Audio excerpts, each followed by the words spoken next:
ሴት ህይወት እናድን። ቆይ እንዴት መጣችሁ? ታኔ ምንድን ነው የምትፈልጉት? ተውኝ በቃ።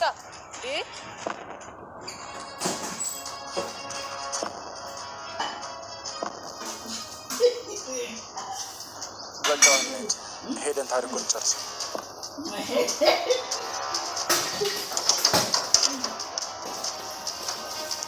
ምን እያልሽ ነው እናቴ? ምንም መሄጃ የላትም እያልሽ ነው? አዎ የለሽም። ካለሽ ንገሪኝ።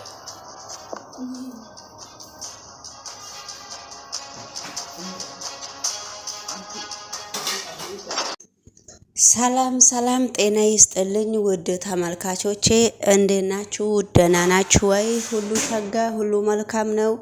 እንኳን ደህና መጣችሁ ወደዚህ ቻናል ውድ ቤተሰብ። ዛሬ እንግዲህ እየላችሁ የመጣሁት አደራ ድራማ ክፍል 67 ነው እየላችሁ 68 ነው 7 ነው እየላችሁ የመጣሁት። ይሄንን ቪዲዮ ሰብስክራይብ እና ላይክ እያረጋችሁ ሼር ሽሩት፣ አርሻን ሽሩት፣ ሼር እያረጋችሁ ብታበረታቱኝ እንዴት ደስ ባለኝ። ሼር ባታረጉም ችግር የለውም ማለት ነውና ዩቲዩብ ማናጀር ብቻ ካፍ እንዲያረግልኝ ነው የምፈልገው። ወደ ገደለው ቪዲዮ አብረን ስንሄድ እንግዲህ አደራ ድራማ በጣም ከባድ እየሆነ ነውና ዳግም እንግዲህ ማን ነው ሳሚን እችን ምስኪን ሴት እችን የምስኪን ሴት ህይወት ብናድንስ ምን ችግር አለው? ንብረቷን ለሰላሚና ንብረቷን ለቃልዬ ፈርማ እጇን ለፖሊስ ልትሰጥ ነው። እኔ እናንተ አብረን ብንታደጋት ምን ችግር አለው? ችግሩስ ከምንድነው? ለምንድነው እየተጨናነከው በሚባለው ሁኔታ እስቲ እኔና አንተ ቢያንስ ዛሬ እንኳን እንደ ወንድምና እንደ ወንድም እንታያይ። እስከ ዛሬ ድረስ በቢሊየን ሰበብ እንደ ጠላት እየታየን ነውና ስለዚህ ምን አለበት በጥሩ ሁኔታ እኔ እናንተ ታይተን እችን ከእስር ቤት እሷ ምክንያቱም ንብረቷን ሰላሚና ንብረቷን ለቃልዬ አስረክባ ልትጠፋል ወይንም ህይወቷን አሳልፋ ለፖሊስ ለመስጠት እያሰበች ነው። ነገር ግን ምንም ነገር ያደረገችው ነገር የለም። እች ሴት በጣም ምስኪን ሴት ነችና ስለዚህ የኔና ያንተ አንተ ቢሊየንን አፈቅራታለሁ የምትል ስለ ቢሊየን ተወና፣ ስለዚህ እሱ ወደ ኋላ አትመለስ። መቼም ብሌን ያንተም ላትሆን ትችላለች። እሱን ፈጣሪ ነው የሚያውቀውና ምን አለበት ነገሮቹን ሁሉ ብታቆሙና እችን የምስኪኗን ህይወት ብናድን ብሎ ሳሚ እንግዲህ ዳግም ሳሚን ሲማጸነው ነበረ። ሳሚ ደግሞ ነገሮቹ ሰላም እንግዲህ በጣም ይቅርታ አድርጉልኝ፣ ቪዲዮ በመካከሉ አቋርጬ ወደ ስራዬ ሄጃለሁ።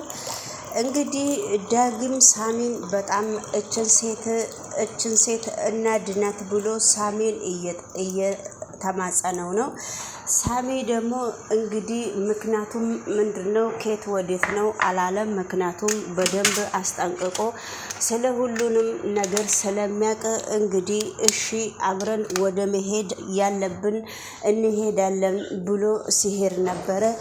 አብረው ተያይዞ ከሄዱ በኋላ መንገድ ላይ ወይዘሮ አልማዝ ሞተችና እጇን ወይዘሮ ሰላሚና እጇን ሰጥታ ወደ ፖሊስ ልትሄድ ነው ብለው የሚያወሩት ወይዘሮ አልማዝ በህይወት እንዳለችና እንግዲህ ወይዘሮ አልማዝን ከዚህ ጥፋትሽ አድቢ፣ ያንቺ ችግር ምንድነው? ስለዚህ ነይ የጀመርነውን አብረን እንጨርስ ተብላ እንግዲህ ወይዘሮ አልማዝ ዳግምና ብሌን ደግሞ ሳሚ እየፈለጓት መንገድ ላይ ሳሚም ከፊት ለፊቷ እነ ብሌንና እነ ዳግምም ከበስተጀርባዋ መተው እንግዲህ አንዳንድ ነገር እያሉ ነው። ስለዚህ ያው እሷ በመካከሉ የት እንደምትሄድ ጠፍቶባት በጣም ወይዘሮ አልማዝ ደንግጣ ስትቆም ነበረ። እንግዲህ እነሱ ደግሞ ሀቅደው አስበውበት እሷን ፍለጋና ወይዘሮ ሰላሚናን ከእስር ቤት ንብረቷን ለቃልዬ ያስረክባ ወደ እስር ቤት እንዳትገባ ቃልዬም የእውነት ልጇ አይደለም ሐሰተኛ ልጅ እንደሆነች ትንሽ እየገባት ስለመጣ ነው። ምክንያቱም እንግዲህ ወይዘሮ አልማዝ በስተመጨረሻ ላይ ቪዲዮ ጊዜው ሰዓቱ ከበቃኝ አብረን እንመለስበታለን። ወደ ሌላቹ ቪዲዮ ደግሞ አብረን ስንሄድ ውድ ተመልካች ሌላው ቪዲዮ ደግሞ ብሌንና ቃልዬ ስልክ ተደዋውለው ቃልዬ ያደረግሽው ነገር ትክክል አይደለም፣ መተሽ ለምንድን ነው በሩን የማትከፍቺው? ቁልፉን እኛ ላይ ቆልፈሽ ነው የሄድሽው? ለምንድን ነው ቤት ውስጥ አንድ ላይ እኛ ላይ ቆልፈሽ የሄድሽው? ያንቺ ምክንያትሽ ምንድን ነው? ምክንያትሽ አትናገሪም ወይ ብላ ወይዘሮ ቃልዬ ለብሌን ደውላ ስትጠይቃት ደግ አረኩሽ እያለቻት ነበረ። ደግምና ብሌን አብረው ቁጭ ብለው ነበረ። ስልክ ብሌን ከቃልዬ ጋራ ስታወራ እያዳመጠ ያለው እንግዲህ ቃልዬም ወይዘሮ ሰላሚና ጋር ቁጭ ብላ ነበረ ብሌንን እያዋራቻት ያለችው። ነገር ግን እንደዛ ቢሆንም ቃልዬ የምትናገረው ቃላት እሳይ ደጋረኩሽ ስትል ነበረ። ናይና ክፈቺ ደጋረኩሽ ሳቲ በፊት ለምንድነው በሩን መተሽ የማትከፍቺው? ያንቺ ችግር ምንድነው? ለምንድነው ሁላችንም ሰብስበሽ በሩን ቤት ውስጥ ቆልፈሽ ቁልፉን ይዘሽ የወጣሽው? ያንቺ ምክንያት ምንድነው ብላ ቃልዬ ብሌንን ስትጠይቃት ነበረ። ደጋረኩሽ አልመጣም አልከፍትም ስትል ነበረ። በመካከሉ ወይዘሮ ሰላሚና ቃልዬ ጋር ቁጭ ብላ ነበረ። በመካከሉ እንዴ ይሄ ቃል ከብሌን አፍ ነው እንዴ የወጣው? ብሌን አድርጓለች እንዴ? አታደርገውም ብዬ እኔ ካንቺ ጋራ ከቃሉ ጋራ ከልጄ ጋራ ስማገት ብሌን ምን ሆና ነው ብላ ሃሎ ስትል ብሌን በጣም ደንግጣ ስልኩን ዘጋችው። ዳግም ደግሞ ለምንድነው ስልኩን የዘጋሽው? ያንቺ ችግር ምንድነው ብሎ ሲጠይቃት ነበረ። አይ የእትዬን ድምጽ ቃልዬ ጋር እየሰማው መሰለኝ፣ ለዛ ነው አንዳንድ ቃላቶችን ስጠቀም ለዛ ነው ስልኩን የዘጋውት ስትል ነበረ። በመካከሉ ደግሞ ስልኩን ተመልሳ ደውላለ ስታነጋግራት ወይዘሮ ሰላሚና ቃልዬ እንግዲህ እኔ ስልክ ስታወሪ ቃልዬ ጋር ቁጭ ብዬ ነበረ። የምታወሪው ነገር እውነት ነው ወይስ እንዴት ነው? ልጄ አንቺ ቀልደኛ ስለሆንሽ ደሞ ሳታስቢያለሽ እንደዚህ ልታድርጊ አትችም ስትላት ነበረ። አይ እትዬ እኔ ወደሽም ጠላሽም እንግዲህ አው አርጌዋለሁ። እዛ ቤት ደግሞ ድጋሜ መጥቼ ያለ ምክንያት አይደለም እንደዚህ ያረኩት። ስለዚህ ድጋሜ ደግሞ እዛ ቤት መጥቼ እኔ በሩን የምከፍትበት ምክንያት የለኝም። እኔ ምክንያት አለኝ እንደዛ ያደረኩበት ብላ ለእትዬ መልስ ስትሰጥ ነበረ። ለወይዘሮ ሰላሚና እንደዛ ብላ መልስ ስትሰጥ ወይዘሮ ሰላሚና እንግዲህ ብሌን ተወዘ ስላት ብሌን ያለ ምክንያት እንደዚህ አታረግም። ቃልዬ አንቺን ብቻ አይደለም ቤት ውስጥ ቆልፋ የሄደችው አንቺንና ዶክተሩንና እኔን በተጨማሪ ነው። አንቺ ምን ከኋላ ከበስተጀርባሽ ምን ኖሮ ነው አንቺ እንደዚህ የምትጨናነቂው? እኔም ብቻዬን አንቺ ብቻ አይደለም ቤት ውስጥ የተቆለፈብሽ፣ እኔም ተቆልፎብኛል፣ ዶክተሩም ተቆልፎበታል። ግን አንቺ ምንድነው እንደዚህ የማይርበተብትሽ? አሁን ቁልፉን ቤቱን እንዳትሰብሪው በጣም ብዙ ጊዜ ከቤቱ ጋራ ከቁልፉ ጋራ ስታንገራግጂ ዝም ብዬሻለሁ። ምን ነው ያንቺ ጭንቀት? ይሄ ሁሉ ጭንቀት ምንድነው? ቢቀርብሽስ ይሄ ሁሉ ጭንቀት ከየት መተሽ ነው እንደዚህ የምታደርጊው? ያንቺ ችግር ምንድነው? ከእንግዲህ በኋላ እስካሁን ሰምቼሻለሁ። ከእንግዲህ በኋላ አንዲት ነገር የምሰማሽ ነገር የለም። አክብሬሻለሁ ከአንዴም ሁለቴ ከሁለቴም ሶስቴ። ስለዚህ ደረጃ ሰጥቼሻለሁ። ለራስሽ በስተጀርባሽ ያለው ነገር ስላለ በጣም እየተንቀየቀሽ ነው። ስርዓትሽን ብትይዢ። ብሌን ደግሞ በሰላም እንደዚህ አላለችሽም።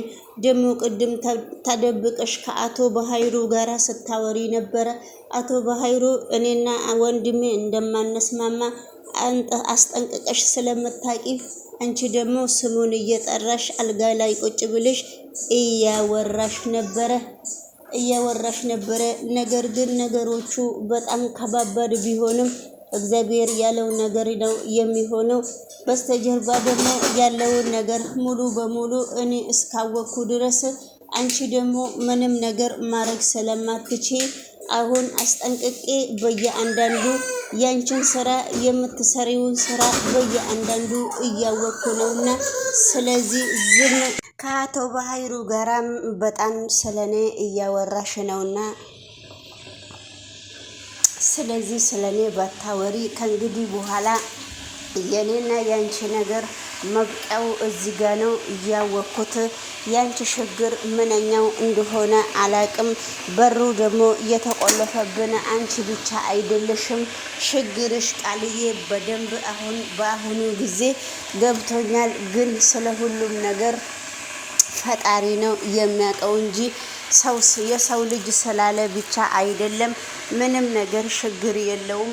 ስለዚህ ነገሮቹ ሁሉ ለበጎ ይሆናሉ፣ ነገሮቹ ሁሉ ይስተካከላሉ ብዬ አምናለሁ። ዶክተርም እንዴ ቃልዬ ምንድነው ችግርሽ? አንቺ ብቻ እኮ አይደለሽም፣ ሁላችንም እየተጨናነቅን ነው። አንቺ ችግርሽ ምንድነው? ለብቻሽ እንደዚህ በሩን የምትደበድቢበት ምክንያት ምንድነው እያለሽ ብሎ ዶክተርም ሲጠይቃት ነበረ። ቃልዬ ግን ነገሮቹ ሁሉ ብሌን ነገሮቹ ሁሉ ይዛ እንደምታበላሻሽበትና ብሌን እንደነቃች ስለ ሁሉም ነገር በደንብ አስጠንቅቃ ስለምታውቅ ቃልዬ መግቢያና መውጫዋ እየጠፋባት ነው። ነገር ግን ነገሮቹ በጣም ከባድ ቢሆኑም ነገሮቹ ሁሉም ነገር ለበጎ ነው። ለምንድን ነው እንደዚህ የሆነው? የነሱ ችግርስ ምንድነው በሚባል ሁኔታ እንግዲህ ሳሚን በአሁኑ ጊዜ ዳግምም ወዶ ሳይሆን ግዴታ ዳግምም ሳሚን እየተለማመጠው ነው። እንደገና ደግሞ ስለ ቀለበትም ሲያወሩ አንቺ ሳሚ አንቺ ዳግም ቀለበት አደረገልሽ ሆይ ብሎ ብሌንን ሲጠይቃት ነበረ። ብሌን እኮ እኔ ከመጀመሪያውንም መቼ ደብቄ አውቃለሁ። አዎ ቀለበት እኮ አድርጎልኛል፣ ፍቅረኛዬ ነኝ ብዬ ነግሬታለሁ፣ አልደበኩህም። ስለዚህ የምትረዳው ነገር ካለ እርዳን እንጂ እኔና አንተ ሁሌም እህትና ወንድማማቾች ነን። ስለዚህ እኔ እናንተ እንደዚህ ተራርቀን የምንኖርበት ምክንያት ያለን አይመስለንም። ድሃዋን እናድን ብላ ብሌንም ስትማጸነው ነበረ። እንግዲህ ሳሚ ምንም ነገር ያለው ነገር የለም። ቃልዬ ውርሱን እንዳትወስድ በጣም እየተራራጡ ነው። እንግዲህ ውድ ተመልካች የዛሬ ድራማው ትላንትና ነው የተለቀቀው።